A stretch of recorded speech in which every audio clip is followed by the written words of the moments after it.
This is where the Commanders play. This is the district they represent.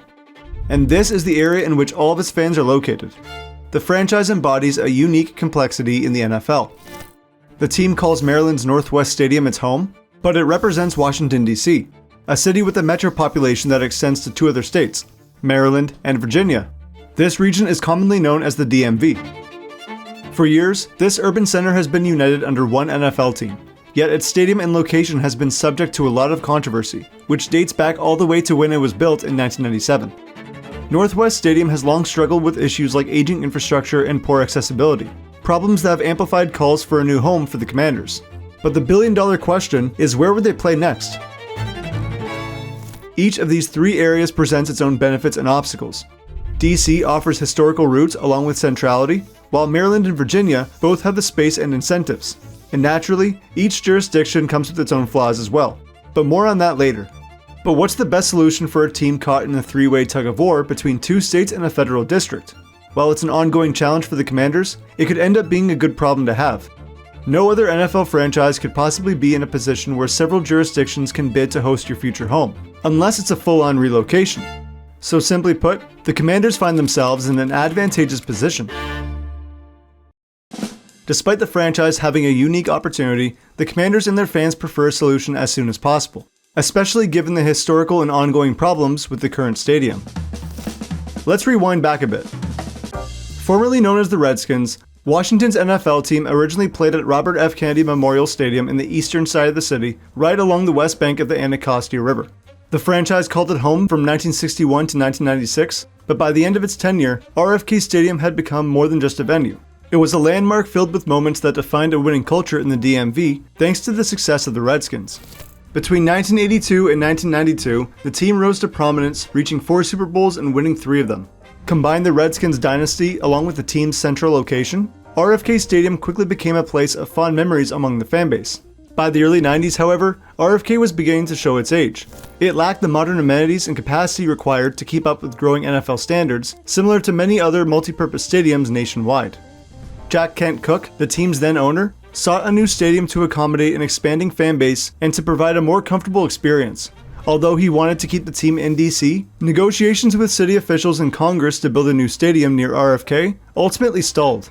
In the end, political challenges, regulatory hurdles, FBI scandals, and broken down agreements ultimately forced Cooke to explore options outside the district. He considered relocating to Laurel, Maryland, a midpoint between DC and Baltimore. It was a strategic idea. At the time, Baltimore didn't have an NFL franchise, so placing a team close to both cities could have integrated Baltimore's residents into Washington's marketing territory. This would potentially deter any expansion team or relocated franchise from calling Baltimore home, all while giving the Redskins marketing team access to more fans.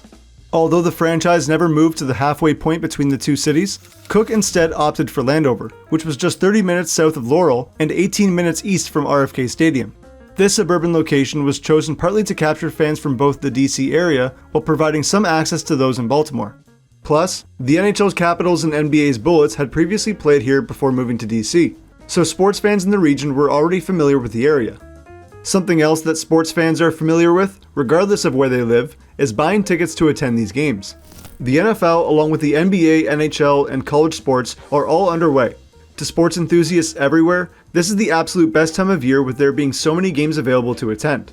Luckily, to help with that, there's SeatGeek, the sponsor of this video. SeatGeek makes the ticket buying process incredibly simple so you can watch your favorite team play without any hassle whatsoever. And to make things even better, you can get 10% off any tickets on SeatGeek with the code MAPIFY10. This works whether you're a first-time buyer or a loyal SeatGeek customer, so no matter how often you've used SeatGeek, MapTiler will still save you 10% on your next purchase. With there being so many games to attend this time of year, you may as well save some money while you're at it. What's great about SeatGeek is that they make the ticket buying process so easy by rating each ticket on a scale from 1 to 10. This will help you know that you're getting a great deal. Just look for the green dots. Green means good deal. All you have to do is grab your phone, open the SeatGeek app, and add the code MAPIFY10 to your account. Click the link in the description below to score your tickets today. Don't wait, this deal is only available for a limited time. Now back to the video. So in 1997, the team officially moved to Landover, Maryland. Despite the practicality, it was a decision that distanced the franchise from DC. Cooke passed away shortly before the new stadium's completion, so for its first 2 years, the facility was named after the Redskins' late owner. But then Dan Snyder entered the conversation in 1999 to purchase the franchise, and in the process of doing so, he renamed the stadium to FedEx Field. With Snyder at the helm though, it didn't take long until the new home field began to display its limitations. The Washington football team's move to Prince George's County was destined to fail. Unanimous disapproval. No president has ever had a disapproval rating like FedEx Field has right now. Fast forward to today, the newly rebranded Commanders continue to play in the newly rebranded Northwest Stadium, a venue that's become to be known as one of the worst in the NFL. For starters, the infrastructure has been a major issue. The stadium has seen flooding, leaking pipes, poor seating sightlines, and other maintenance concerns that have impacted the fan experience. This is reflective of Snyder's lack of investment during his tenure, besides some upgraded technology and new scoreboards. I went to all the games last year. Speakers on half of the stadium were not working, and every week you would think, well, they'll have this fixed next week. No. Fans and commentators alike have also criticized its inconvenient location in Landover, especially considering the lack of easy public transportation access for those without a car. Fans that were used to the half-mile walk to RFK Stadium from the nearest metro station now face a walk twice as long while commuting to one of Washington Metro's farthest stations on the east side of the DMV.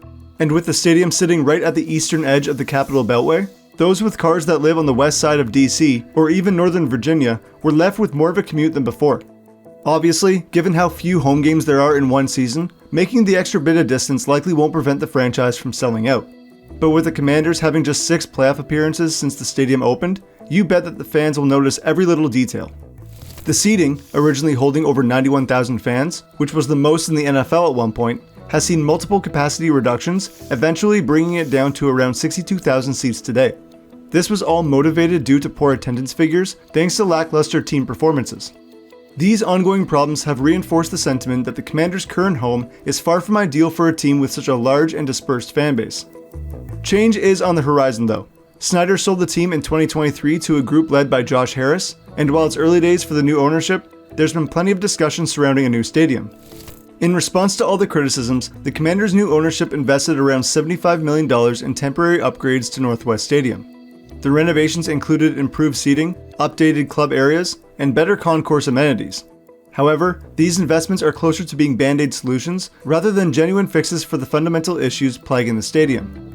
Solving these stadium issues will likely take a whole new facility, which won't come until after 2027 since the Commanders are contractually obligated to play at Northwest Stadium until then. But as of making this video, there's very little out there to suggest where the Commanders' next home field will be. Naturally, all eyes are on DC, not only because it's the team's representative jurisdiction, but also due to the success the franchise cemented there over 30 years ago. But could the Commanders even return to DC? It's an awfully complicated proposition and an uphill battle at best. Here's why. This is the DMV. It's pretty big, right? Here's the area with its divided borders. As you can tell, DC is significantly smaller than Maryland and Virginia. Not only that, but the heart of the DC metro area is DC itself. So the small space within its borders is a highly compact, densely populated city with limited land. With much of the district's boundaries being tightly confined, most of the remaining real estate is occupied by historic buildings, federal landmarks, and government-controlled lands including national parks and monuments. And even if a vast amount of DC's real estate wasn't tied up to federal land, it would still be incredibly difficult to build anything with a massive footprint thanks to the city's unique design. A long time ago, the urban layout of DC was designed containing wide diagonal avenues combined with a grid-like street pattern.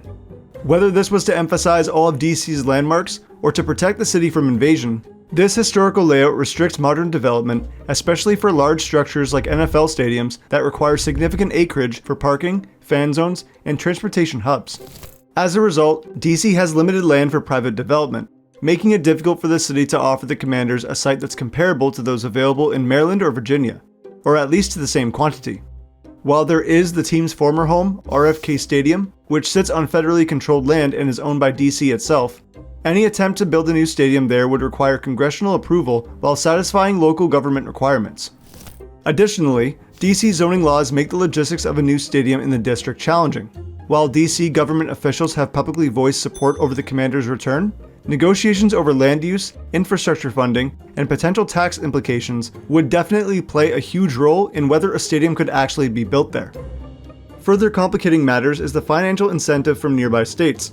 Both Maryland and Virginia are vying to keep or lure the Commanders to their own jurisdictions, where they can offer more space, fewer zoning restrictions, and in some cases, even government-backed financial incentives.